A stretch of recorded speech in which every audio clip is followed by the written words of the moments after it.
Welcome back. Well, as you can see by the tail, oh, here he is. Audie has forgiven me for messing around with his cat food. I do have him back on his favorite low-cost meow mix. The fancy cat foods, I got rid of them. He just won't eat them. I've tried putting fancy vitamins in with his meow mix, but for the past 3 days, every evening I go over to check his dish, yes, and those 3 vitamins are sitting at the bottom of the dish where he's picked around them. But the good news is the dental treats are going over well. And yes, I know, you like those. And he does like the dental treats. So he and I are friends once again.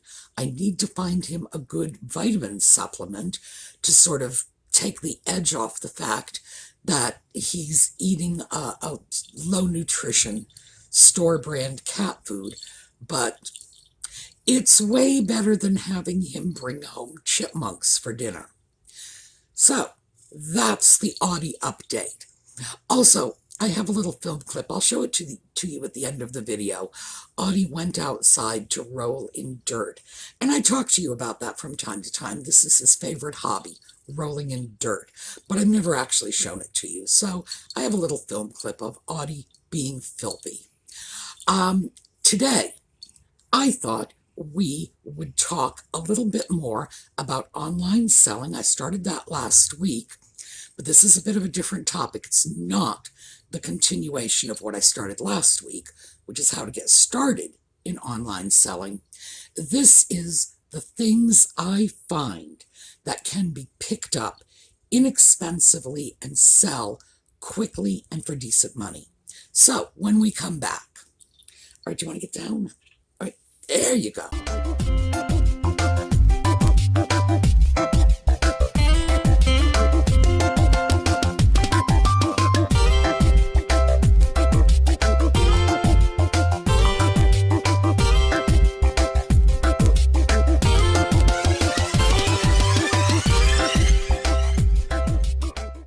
So let's get started. What sells? Now, let me show you something. This was not a purchase. This is something that was given to me by Lisa of Desert Dragon Works here. Take a look at that. It's beautiful. This is an Art Deco berry creamer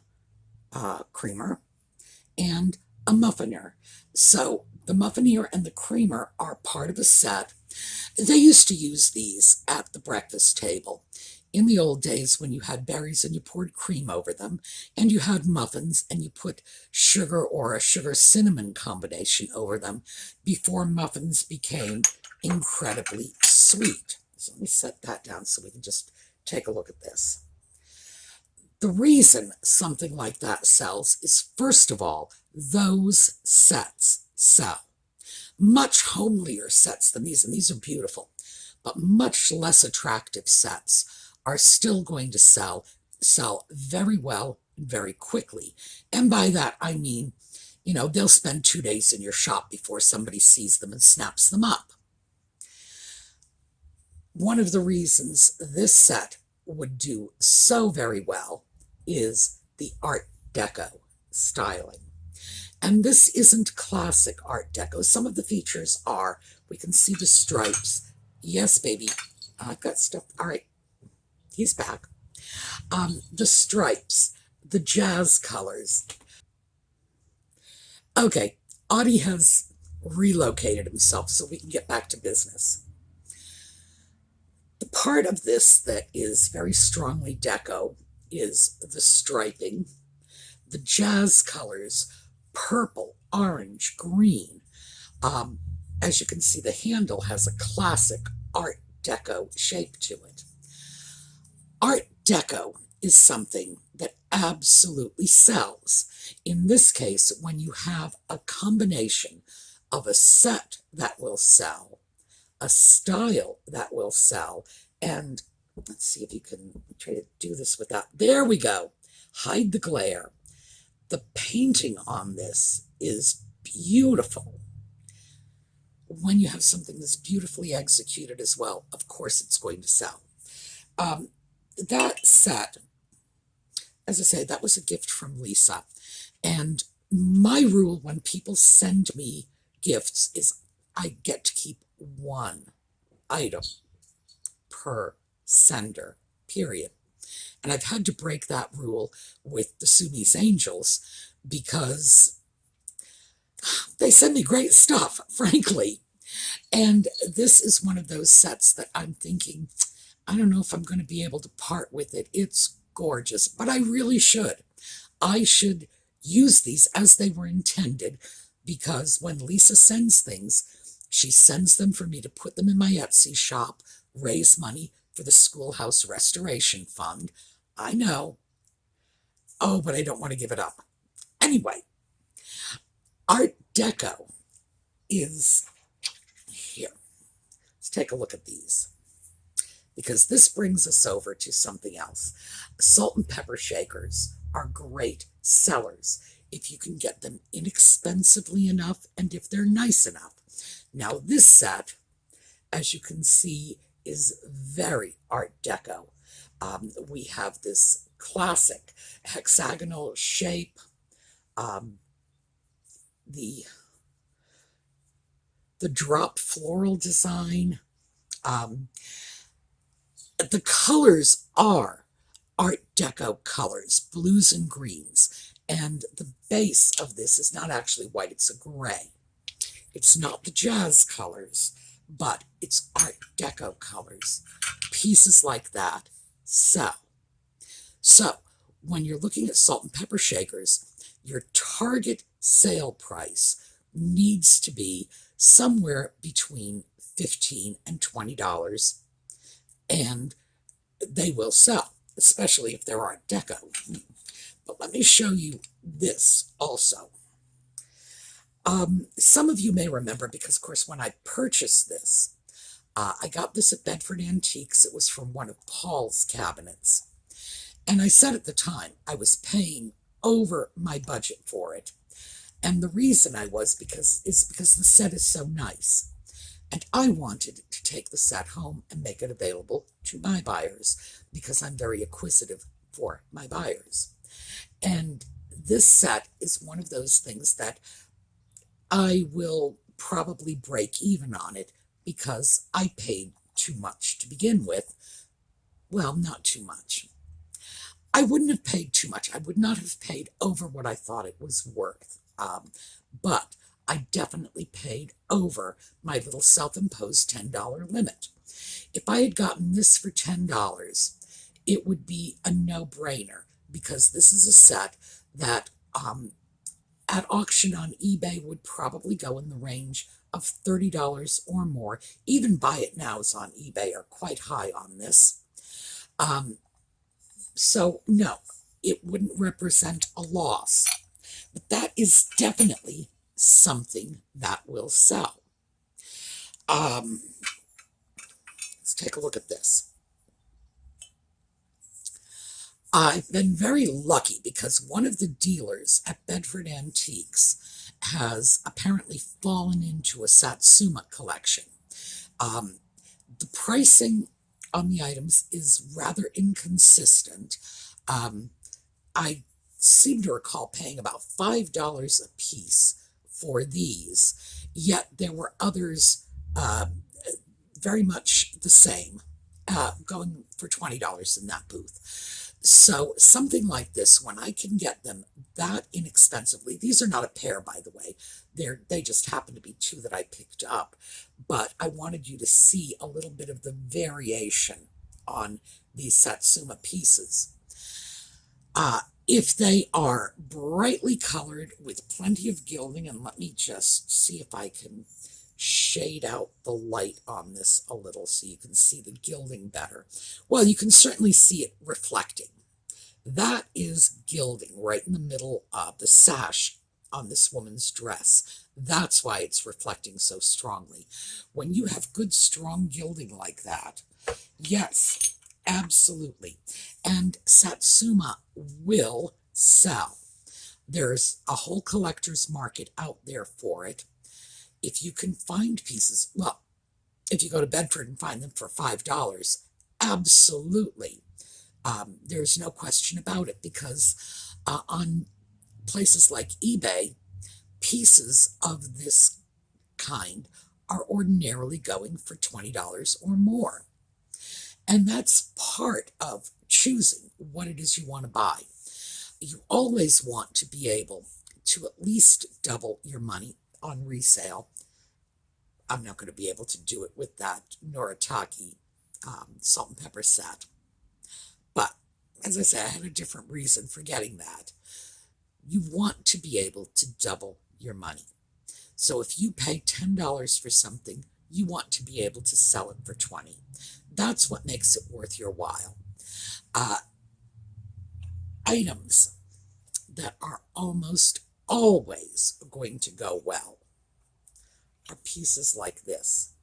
This is a noritaki hair receiver. Now let me just hold up the lid. What am I doing here? There we go. Notice we've got that little noritaki image over here. The shack and tree and lake and whatever. Noritaki was very well known for that image, but we've also got this wonderful yellow rose and a windmill here. I don't know what that means in terms of the style of the piece. However, the overall piece is beautifully executed because it's noritaki. It is a hair receiver, and hair receivers sell, and they go for decent money too. I would expect a piece like this, if I were to see it on eBay, my expectation is I would be paying $20 or more and shipping on top of it. So when I can grab a piece like that for under $10, I know I've got a winner. Let's take a look at this. This was very inexpensive, and I do not remember how much I paid for it, but it was just a couple of bucks. This is an unmarked European sort of a relish dish, about small for a relish dish. Pieces like this were very popular. They were parts of China sets, although I don't believe this was. I believe this was a piece that probably sat on a table and held candy or mints or whatever. This was quite inexpensive, European, but as I say, unmarked. These things sell, and they sell quickly, and they sell for at least twice what I paid for them. Here is another one, and I can give you more specific information on this one because it has a mark. This is a German piece. It's around the turn of the century, and it has a registered mark, so there's no difficulty tracing this piece and making an accurate determination of the age. I can also make an accurate determination of the age by this gilding, and this is a gilding style that was definitely out of fashion by the 1920s. This was probably never a relish tray. Something like this was probably a pin tray for a bedroom or bathroom, and we can tell from the very feminine design.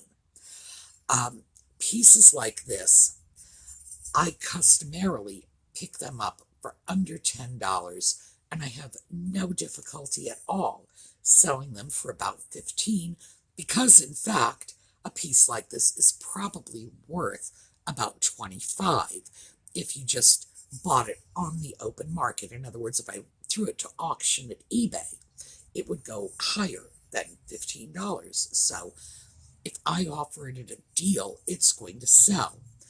These are popular pieces. People just gravitate toward them. And when I look for pieces, I usually look for something that has an appeal, some sort of built-in market. Let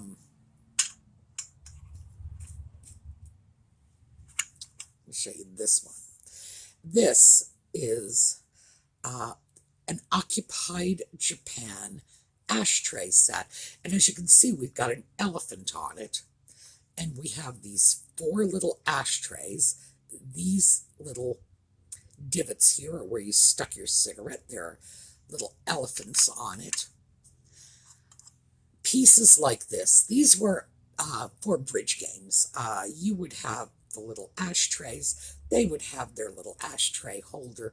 You would lay them out next to, the various chairs and whatnot, and people would be playing bridge and smoking, and that was life in America in the mid-century. A piece like this has at least 2 established collectors markets. There are people who love elephants, and they particularly like elephants with the trunks up, which is good luck. The other is the occupied Japan collectors. So a set like this, and this came from Paul, and I do not recall what I paid for it. I think it was $8. It was under 10. I remember that. I get great deals from Paul all the time. So something like this can appeal to the occupied Japan collectors, the elephant collectors, plus you have the Tabacciana collectors, people who collect interesting ashtrays. And there are many, many uses for things like this. Personally, if I were to keep this, and I am not, this is something that's going to get listed eventually. Something like this I would use at the dinner table as chopstick holders. No doubt in my mind about that. A lovely set of 4, that would be perfect.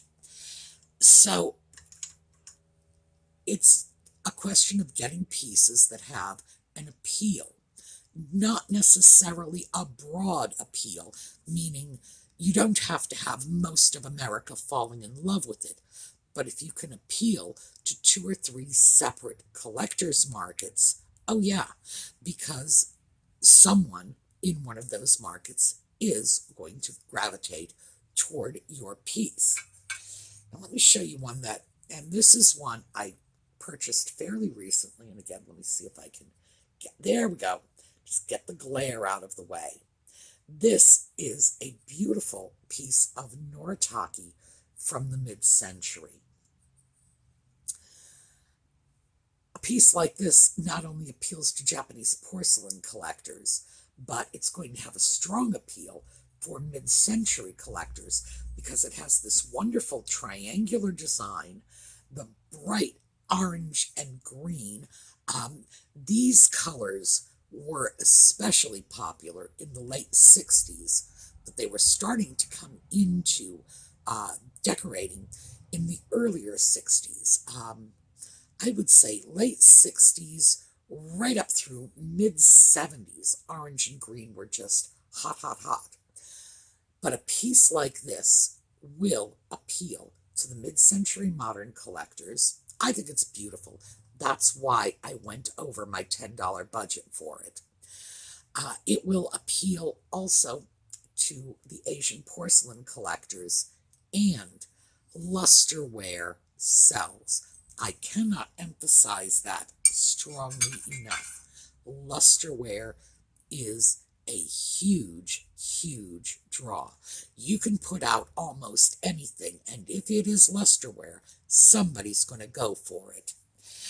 Let me show you another thing that and this is interesting. I do a lot of traffic in pieces like this. Creamers. All right, now, I'm going to set this one down. I have to, here. There we go. Shield it from the light so you can see the pattern. Noritaki, as you can see, Shack Tree Lake. That's all you need to know about Noritaki. It is a noritaki piece from the late Art Deco period. Remember, we've got the blue stripes. We have that here. Here's our blue striping again. Well, that's probably black striping. This is blue. And I should mention that's one of the areas in which my vision problems really kick in. I have a hard time telling navy blue from black, but this is definitely blue. So we can see the deco touches and the deco handle. Still, it's the standard noritaki design. Lone creamers sell. Here's another Japan creamer as well. This is a slightly earlier piece. It's very different. Notice that this one is very polished, very finished looking. This is something that you would say, oh, this is high-end china. This has a more rustic look. Dining room piece, kitchen piece. This particular style of Asian porcelain was very, very popular in the 20s and 30s, basically right up until the point where Japan didn't like us anymore and bombed Pearl Harbor. We have a lot of pieces like this, and this is the sort of piece that has its own collector's market. It's more rustic. The porcelain is actually a little softer. I think they're wonderful. And I do have pieces like this in my own kitchen. Interestingly enough, I do not have pieces like this in my kitchen. This is the one that rather appeals to me, in large part because of the time period, because this is very typical of the 20s and 30s, but also because I simply find this very appealing, and a lot of people do. Good hand painting, but as I say, this is the more sophisticated piece, and it doesn't take much to tell. Lone creamers really sell well. Now, obviously, you can't put a $30 or $40 price tag on a lone creamer unless it came from Tiffany's. But given the fact that you can buy lone creamers just about anywhere for under $5, and personally, I would not pay more than $5 for a lone creamer. I just wouldn't do that. I don't think you're getting your money's worth. Given the fact that you can get them for under $5 and you can easily sell them for $15, easily. Trust me, I do it all the time. These are such useful items. And I have little creamers all over my house. This is one of those, I put my money where my mouth is. Hair receivers and creamers. You can't go into a single room in my house without seeing a hair receiver full of fragrance beads, because that's what I use them for.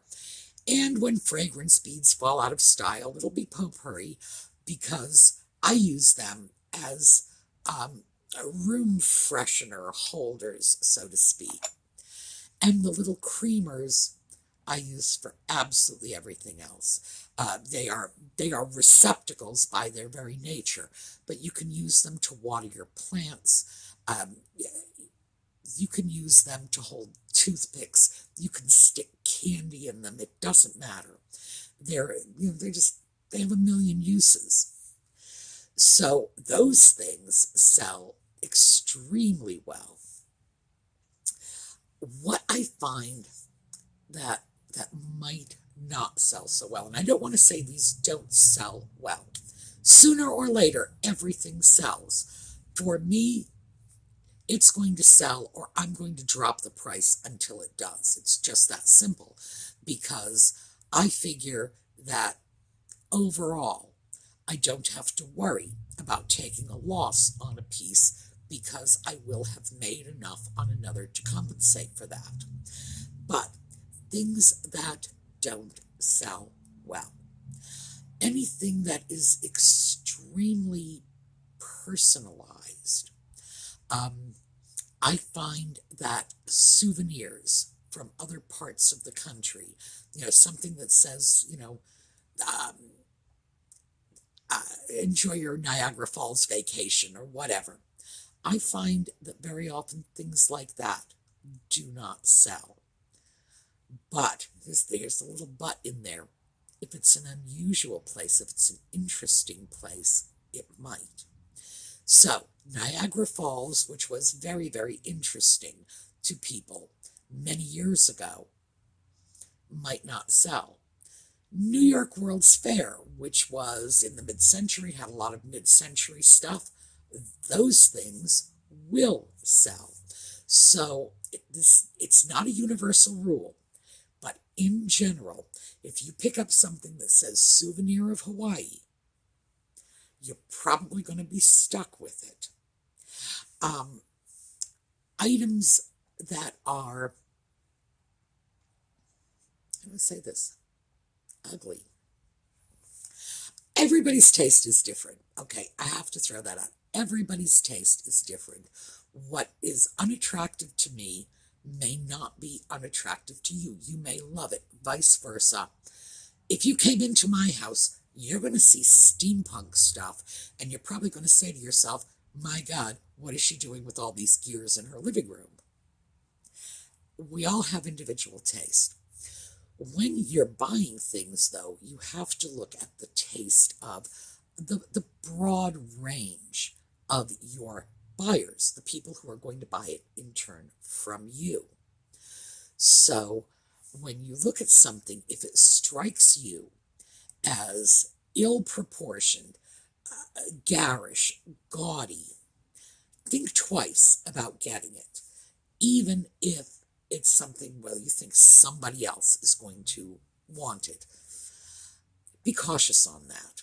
Now, I've gotten a lot of things over the years that I have thought, ew, I wouldn't have that in my house on a bet, but I know other people are going to like it. It doesn't mean that you should only buy what you like, but use your sense of aesthetics. If it seems garish, if it seems out of proportion, if the paint is not well applied, if it just looks like a hot mess, just because maybe it's like, a Satsuma vase, for example, and I've already told you those sell. Think twice, because nice pieces will sell a lot faster than not so nice pieces. And I have to be careful here because, of course, I don't want to insult anyone's taste. For me, and I will tell you this, for me, Capodimonte style pieces are not appealing. And I can tell you exactly why. My mother loved that stuff. And it seems that when you grew up in a house full of little applied porcelain flowers, all you can think of is, eek, I don't want to deal with that. Capodimonte style pieces sell. They do. To me, they are just, I don't want that. But I know, I have the sense to realize I'm wrong about this. It's not crap. It's just that I don't happen to like it. So that's where you need to be honest with yourself. Is it junk, or do you just personally not find it appealing? And if that's the case, go for it. But if it really is objectively ugly, pass it up, because people like pretty things. And let me show you, because I have pieces right here. This piece does not appeal to me personally. This is not a piece I would have in my home. Again, my mother, I can see the little embossed floral designs all around it, and therefore, and the flowers on it's got flowers on it. It simply reminds me of what I had in my childhood that I wasn't crazy about. It doesn't alter the fact that this is a wonderful piece of European lusterware, and this bluish purple is just, it's amazing under the lights. It's absolutely iridescent. The flowers are beautifully executed, wonderful European piece. So I have to pull back and say, okay, just because it's not me doesn't mean it's junk. Doesn't mean someone else is not going to look at this and say, that would look great on my dresser. So keep that in mind. But it's not extremely difficult to choose pieces that are likely to sell. I think, in fact, probably the most difficult part about selecting pieces to put on online sales platforms is probably making sure that the price you pay is low enough to ensure that you will get some kind of return. Initially, when you start off selling, that return can be like $2 a piece. Don't get discouraged about that, because that's one of those things where, as you learn the market, you'll find the pieces that have a higher profit margin, pieces you can still buy inexpensively, but instead of buying it at $5 and selling it at $8, you're going to be buying it at $5 and selling it at $15. That just happens over time as you get to know your market. But anyway, I hope this has been useful to you. I want you all to go scurrying right over to the SueMe Angels Facebook page, and Lisa, Colleen, Steph, and Karen are all over there waiting to give you stuff, because this is our annual holiday giveaway. I believe we have already given out 10 or so holiday giveaway prizes. I am hoping to do something in the range of 50 over this holiday season. So sometime between now and the end of the year, I got about 40 more things that I need to get rid of.